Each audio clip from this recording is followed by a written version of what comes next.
Historia Freak, el podcast donde toda historia tiene algo de historieta. Con ustedes su anfitrión, Joaquín Barañao. Tan temprano como 1826, la humanidad había descubierto que era posible captar la realidad con compuestos fotosensibles. Inventada la fotografía, mostrar sucesiones de ellas a velocidad suficiente para engañar ojos de primates era cosa de tiempo. En 1876, Wordsworth Donisthorpe, cofundador de la Asociación Británica de Ajedrez, solicitó una patente para lo que llamó kinesígrafo. Su descripción coincide casi a la perfección con lo que hoy entendemos por cine. No pudo, sin embargo, trasladar su concepto desde el papel a la realidad. La ironía es que Donisthorpe, el primero que protegió una creación cinematográfica a través de una patente, expresión pura del imperio de la ley, profesaba el anarquismo individualista.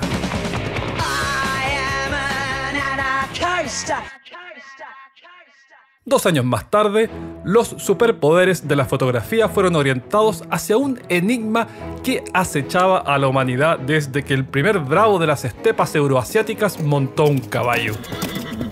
¿Levantan los equinos las 4 patas al mismo tiempo al galopar?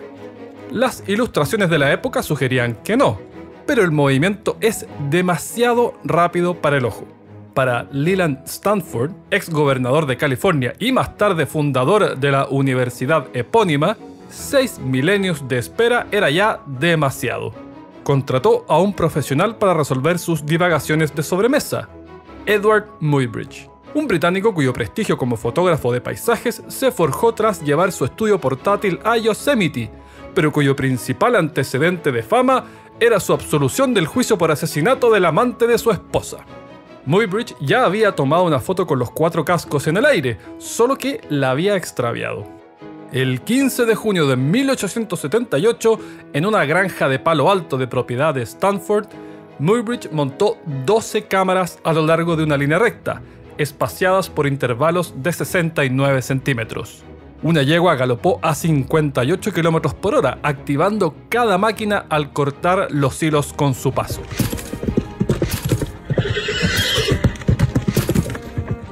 Las fotografías fueron reveladas in situ, en presencia de la prensa. ¿Resultado? Afirmativo. Durante un instante efímero, los 4 cascos están suspendidos en el aire. Claro que no al momento de estirarlas, como el famoso óleo Derby en Epsom de 1821, sino que al recogerlas. Más importante que la conclusión fue la confección posterior. Muybridge copió las siluetas de las fotografías en un disco giratorio de cristal, un aparato que llamó zoopraxicoscopio, y las proyectó en una pantalla. La proyección no era una idea del todo nueva. Hacia 1659, Christian Huygens, una de las más grandes mentes de su siglo, inventó la llamada linterna mágica, que con una fuente luminosa proyecta imágenes dibujadas sobre material transparente. Huygens suponía que la reputación de su familia sufriría en caso de que se ventilaran estas frivolidades. Tan pronto se enteró de que su padre planeaba mostrarla a la corte de Luis XIV, le encargó a su hermano sabotearla. La linterna mágica se masificó de todas formas y durante el siglo XIX era una herramienta habitual de espectáculos de variedades o de instancias educacionales. Lo nuevo aquí era la ilusión de movimiento. El zoopraxicoscopio de Muybridge era un rotativo tosco, confinado a la estrechez espacial que provee un disco, pero sus animales cobraban vida. Aprovechaba los 2 principios básicos que subyacen al cine. El primero, llamado persistencia de la visión, describe la capacidad del cerebro de retener las imágenes captadas por la retina durante algunas fracciones de segundo después de que el objeto ha desaparecido del campo visual. Es la razón por la cual no percibimos los espacios negros que aparecen entre cuadro y cuadro. Segundo, más importante, el fenómeno phi, la ilusión óptica que nos hace percibir como movimiento continuo las sucesiones de imágenes que cambian con suficiente rapidez. el umbral que separa lo que nuestra mente procesa como series de imágenes individuales y lo que capta como un mundo natural se sitúa en torno a 10 o 12 cuadros por segundo. En 1881, Muybridge visitó en París al científico y médico Etienne Jules Marey. Cualquiera diría que estaban destinados a conocerse. Nacieron con un mes de diferencia, fallecieron separados por una semana y, bonus track, compartían iniciales. Maravillado con el caballo, Marey le preguntó si podía hacer lo mismo con aves. Muybridge no lo logró, pero en el camino aumentó la frecuencia de 12 a 24 fotos por segundo y se fue de gira por Europa a mostrar animales terrestres en movimiento. Lo que en verdad anhelaba Marey era un método científico con el cual probar la teoría de la evolución de Darwin. Ideó para ello una escopeta fotográfica y se lanzó al desafío aviar. El apelativo de escopeta es solo parcialmente metafórico. Disparaba 12 fotos por segundo de excelente calidad y visualmente era casi idéntica al subfusil con que Dick Tracy elimina malhechores, solo que con el disco por arriba. Y, por si fuera poco, era portable. El detalle, que a esa velocidad era inimaginable reemplazar las placas, por lo que todas las imágenes quedaban sobrepuestas en el mismo cuadro. Estudió con ello la marcha de moluscos, insectos y otras criaturas, razón por la que algunos hablaban de el zoológico animado de Marey. Pero, como Muybridge antes que él, el francés estaba más interesado en deconstruir la realidad que en sintetizarla de vuelta en pantalla. Por fascinante que sea la locomoción bivalva, estábamos aún lejos del despliegue audiovisual de Terminator. Hasta la vista, baby.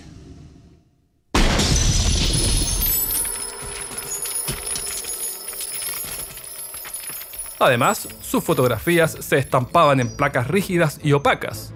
Imposible proyectarlas al ritmo que el ojo exige para ser engañado. La solución a este problema se daría por etapas. Entra a escena un emprendedor llamado George Eastman. Por mera coincidencia, el testigo oficial de la primera patente automotriz de Estados Unidos. En 1884, Eastman culminó el desarrollo de una delgada membrana capaz de reemplazar las placas, o películas, una palabra que hoy asociamos más al arte que soporta que a su significado original de cubierta fina.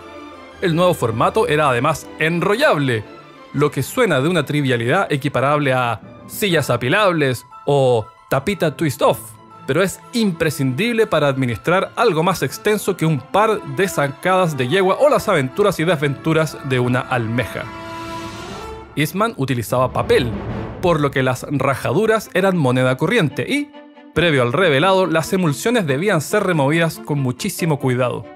Al rescate salió un rollo translúcido, obra y gracia de un ministro episcopaliano llamado Hannibal Goodwin, quien solía mostrar pasajes bíblicos en linternas mágicas.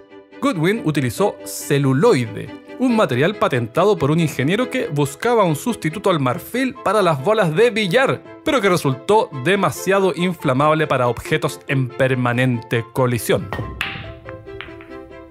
La fotografía se transformó así en un quehacer universalizable. Se podría prescindir de las maletas con placas y químicos para el revelado y delegar el trabajo sucio a laboratorios especializados. Eastman fundó Kodak y sorprendió al mercado con la Kodak Black, una cámara de simplicidad inédita y dimensiones mínimas. Era poco más que una caja negra con un botón en un costado y una llave para avanzar el rollo precargado. Ni siquiera incluía visor, se debía apuntar a ojo y cruzar los dedos. Tú presionas el botón, nosotros hacemos el resto. Eastman la llamó la cámara detective, un eco de la moda detectivesca de la época. Goodwin le lanzó la caballería legal encima, pero la trifulca solo se zanjó 27 años después, fecha para la cual el reverendo se había largado del mundo de los vivos. Kodak fue una elección curiosa. Carecía de significado, algo casi inédito en el siglo XIX. Se especuló que era la onomatopeya del sonido del obturador. Eastman lo explicó así. Primero, es corto. Segundo, no admite malas pronunciaciones.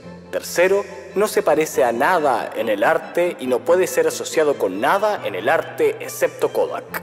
Como sea, se volvió el estándar de la industria y expandió la fotografía desde los complejos estudios profesionales a la esfera doméstica.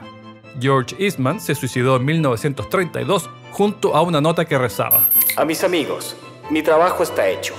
¿Por qué esperar? Para 1976, Kodak concentraba el 90% de las ventas de rollos fotográficos y el 85% de las ventas de cámaras en Estados Unidos.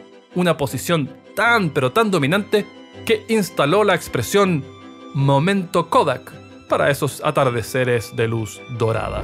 No pasa de moda, aunque sea por horas. Tenerte desnuda es mi momento Kodak. No pasa de moda, aunque sea por horas. Cuando está borracha, me llama, me lloras. El 14 de octubre de 1888, un francés afincado en el Reino Unido llamado Louis Le Prince, inspirado por el trabajo de Muybridge y aperado de las películas de Eastman, filmó la primera escena móvil de una cámara, la escena del jardín de Roudet. Es un nanometraje de 2,11 segundos que muestra a un hijo de Le Prince y otros 3 amigos caminando jovialmente. Con 24,6 cuadros por segundo, de pura casualidad, Le Prince casi acertó con los 24 que se impusieron como estándar 38 años más tarde. A fines del mismo mes, grabó el adrenalínico circular de un puñado de carruajes y peatones sobre un puente de Leeds. 2 años más tarde, mientras preparaba la presentación pública de su primicia, Le Prince abordó un tren rumbo a París y no apareció jamás. Nunca se supo de él o de su equipaje. Entre las teorías circulantes, una prominente figura emerge en el horizonte. Nuestro viejo conocido del episodio 13, Thomas Alva Edison. Le Prince estaba a punto de patentar su proyector en el Reino Unido y de viajar a Nueva York para realizar una exhibición. De acuerdo con su viuda, Edison lo eliminó antes de que le cercara el rancho de la propiedad intelectual. Nunca hubo pruebas, pero las dudas reemergieron años después. Su hijo Adolf, testigo en contra de Edison en un litigio sobre patentes, fue hallado muerto de un tiro tras una cacería de patos. En febrero de 1888, Muybridge viajó a Nueva Jersey y mostró su zoopraxicoscopio. Edison se reunió con él.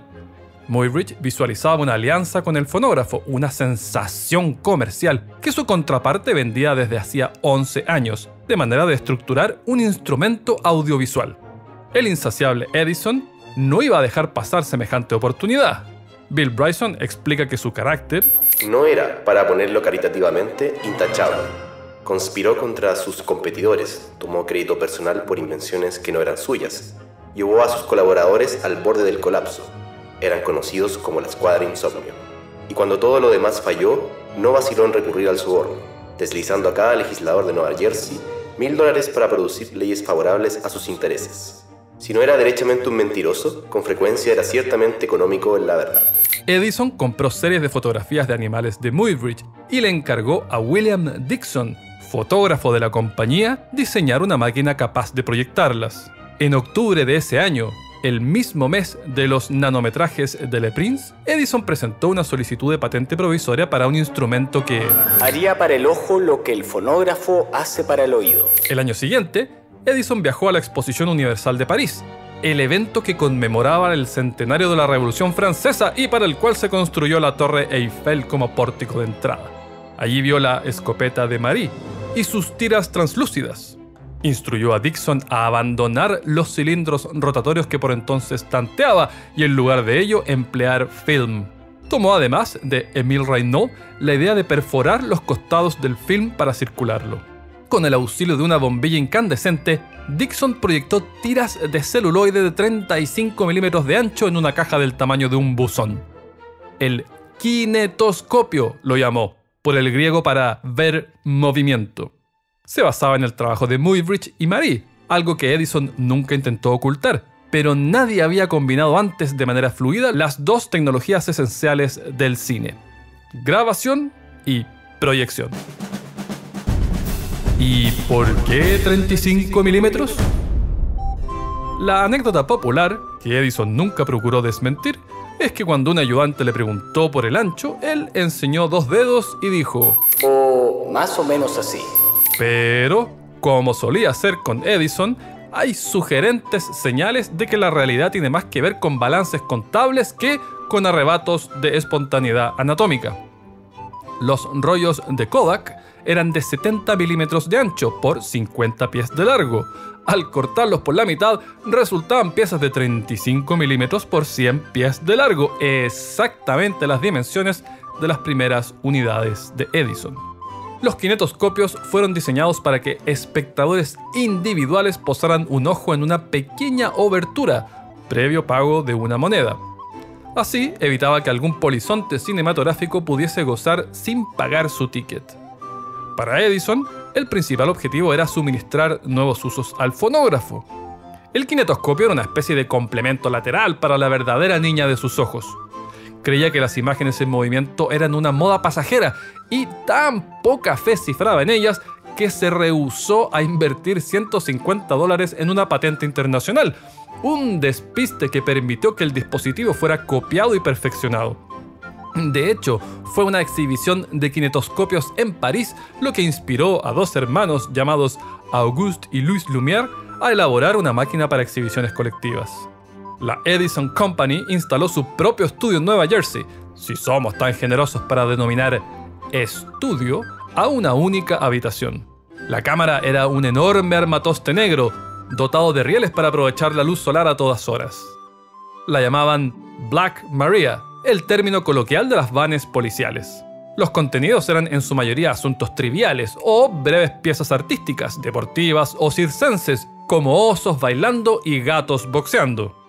Ya ve, la obsesión humana por los videos de gatos precede a YouTube.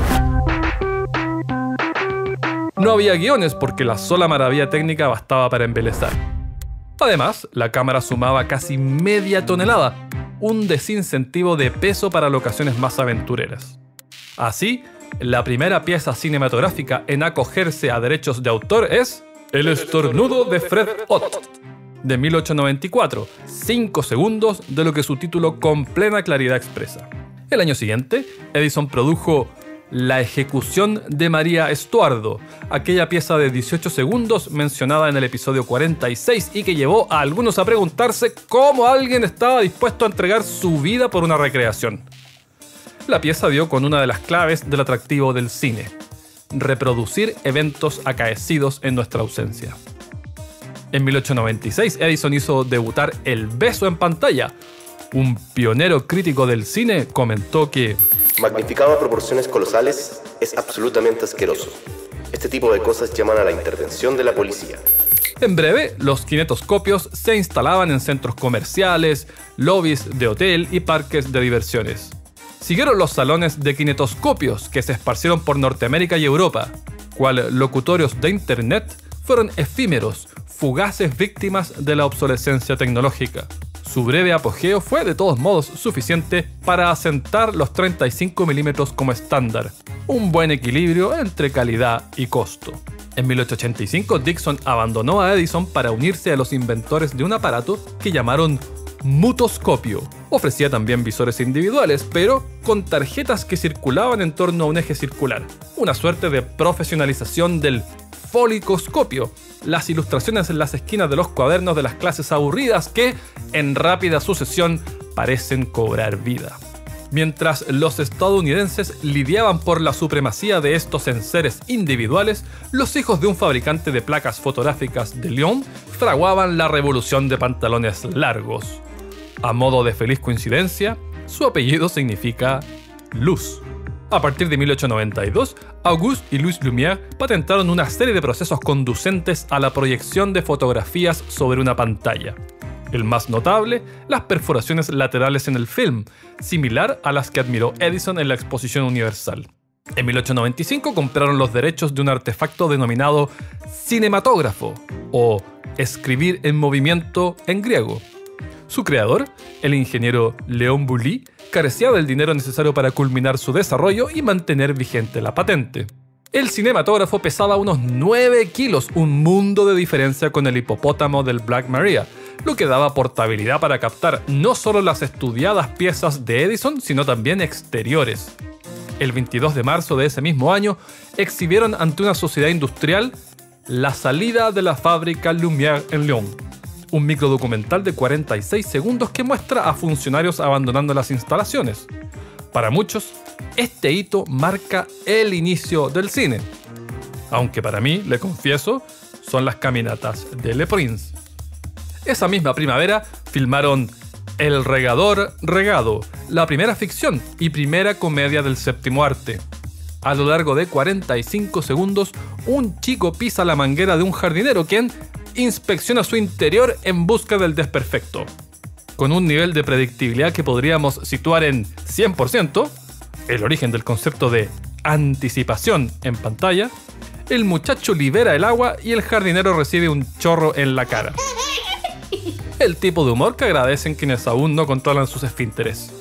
A lo largo de 1895, los Lumière presentaron delicias de este tipo ante sociedades científicas, conferencias de fotografía y otros reductos de gente ilustrada. Hay quienes se sorprenden de lo breve de estas piezas. Después de todo, la tecnología para 45 segundos o para 3 horas no es muy distinta. Pero figúrese, aun cuando el cinematógrafo redujo los 48 fotogramas por segundo de Edison a 16, la salida de la fábrica Lumière en Lyon demandó 17 metros de cinta. Un largometraje en 35 milímetros de 2 horas de duración requiere de 3,3 kilómetros de film. La serie completa de Harry Potter demanda 32,7 kilómetros, más que suficiente para unir Francia y el Reino Unido. Harry Potter is dead. Hasta hace pocas décadas, para bajar costos era común utilizar un mismo rollo en más de una sala con quizás una hora de desfase. Un motociclista transportaba los trozos de una sala a otra para el empalme a tiempo. Pero el cine, al igual que el cálculo diferencial, la bombilla incandescente y las maletas con rueditas, es el tipo de avance que merodea la puerta del horno por años y luego brota en simultáneo en varios lugares a la vez. Woodville Latham, ex militar y profesor de química, estaba asociado con el negocio de los kinetoscopios y, a fines de 1894, confirmó que a Edison poco le interesaba innovar en áreas que mermaran sus bien asegurados monopolios. Latham y sus 2 hijos formaron la Latham Company, dedicada a la proyección. El objetivo principal era mostrar cortos de boxeo. Era una pasión por entonces febril, en parte gracias a la atracción generada por un hombre de leyenda. Un buen día, Jack Dempsey decidió retirarse de una pelea debido a su edad y la habilidad de su oponente. Su hermano menor galleteó en su lugar, con el mismo nombre artístico, y de ahí no lo paró más nadie. Para la pelea entre este segundo Jack Dempsey y Jess Willard, se construyó un estadio temporal con capacidad para 90.000 personas, que se desmontó inmediatamente tras la victoria de Dempsey. Los Latham contrataron al ingeniero Eugene Lust, uno de los inventores del motor de combustión interna. El propio Dixon prestó también asesorías a este proyecto antes de iniciar su aventura con el mutoscopio. Para la primavera de 1895, el eidoloscopio ya estaba en condiciones de documentar puñetazos sanguinolientos. El 20 de mayo, a propósito de un match de boxeo, se inauguró en Broadway el cobro de entrada por el derecho a contemplar la ilusión óptica que llamamos cine. El nuevo diseño de Lust permitió extender la duración a cerca de 4 minutos, suficiente para 2 energúmenos sacándose los ojos. El 1 de noviembre de ese mismo año, los hermanos Max y Emil Skladanowski presentaron su propia propuesta, por supuesto terminada en oscopio. Aperados de una bailarina, de un luchador y de un tal Mr. Delaware que encaraba a un canguro boxeador, ya decíamos que el boxeo mueve multitudes, el bioscopio lució sus encantos a 16 cuadros por segundo en un café de Berlín. El evento se promocionó como la invención más interesante de la era moderna. Eran nanometrajes de no más de 6 segundos, pero durante unas 4 semanas el lugar estuvo atestado. Y a fines de ese acontecido en 1895, los Lumière contaban ya con un digno inventario filmográfico. Para la primera exhibición pública escogieron una sala pequeña de un café parisino, de manera que si fracasaban, el fiasco pasaría inadvertido. El 27 de diciembre ofrecieron una sesión a los dueños de salas de espectáculos. Georges Méliès, ilusionista de vocación y mago de oficio, quedó estupefacto. En el acto ofreció 10.000 francos por la tecnología. Los hermanos lo rechazaron. Subió la oferta a 20.000 y luego a 50.000. Joven, me lo agradecerá. Le dijo el padre de los inventores. La invención de mis hijos no está a la venta. Lo arruinaría. Puede ser explotada por un breve lapso como una curiosidad científica. Más allá de eso, no tiene futuro comercial. La noche siguiente, 33 personas pagaron $1 para gozar de saltos en la cubrecama, cena del bebé y otras maravillas de las artes escénicas. Eran 10 obras de entre 38 y 49 segundos. Un historiador escribe que los espectadores quedaron boquiabiertos, estupefactos y sorprendidos más allá de lo que pueda expresarse.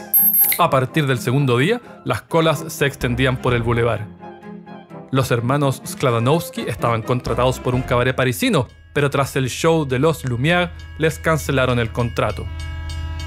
El mes siguiente, los hermanos lucieron el arribo de un tren a la estación de La Ciotat, que muestra a un tren aproximándose a una cámara ubicada a pocos metros de la línea férrea. De acuerdo con la leyenda, el terror de observar a esa mole de metal aproximándose se apoderó de algunos miembros del público, quienes habrían huido despavoridos de la sala. Es casi con seguridad una anécdota apócrifa con fines publicitarios, pero es un reflejo hiperbólico de lo que realmente ocurrió ese día. El ser humano conoció la magia del cine.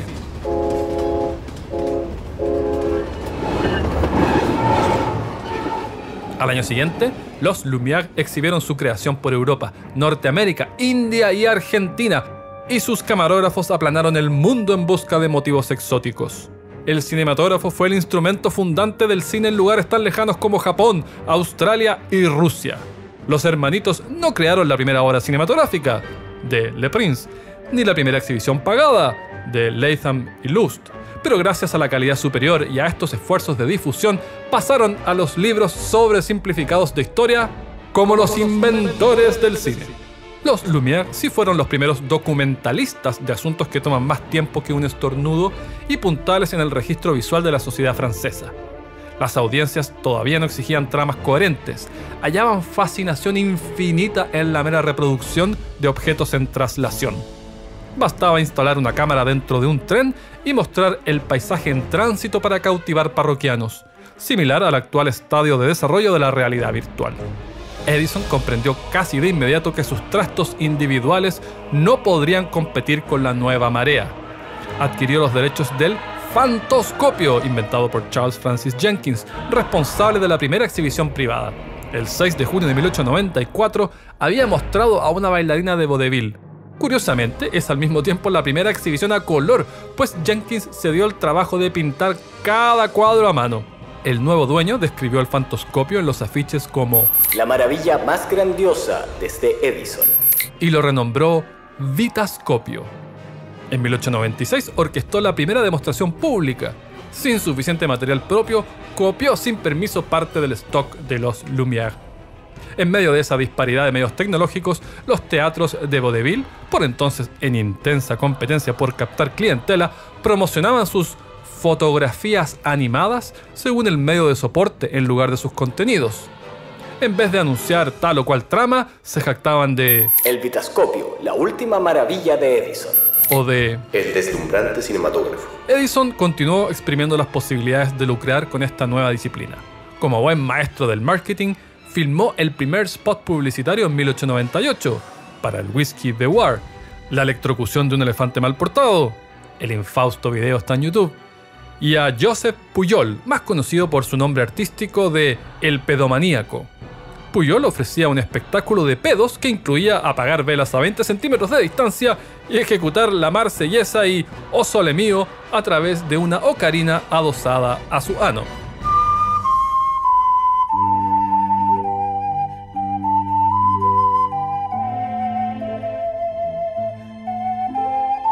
La ejecución ocasionaba, de acuerdo con reportes de la época, que mujeres con corsé se desmayaran de la risa. Méliès, en el intertanto, viajó a Londres a resarcir el rechazo de los Lumière. compró tecnologías alternativas y a su tiempo se convertiría en el cineasta más renombrado de la primera década del siglo XX. Lástima que sus dependencias fueron allanadas por el ejército francés. Confiscaron cerca de 400 rollos originales y los fundieron.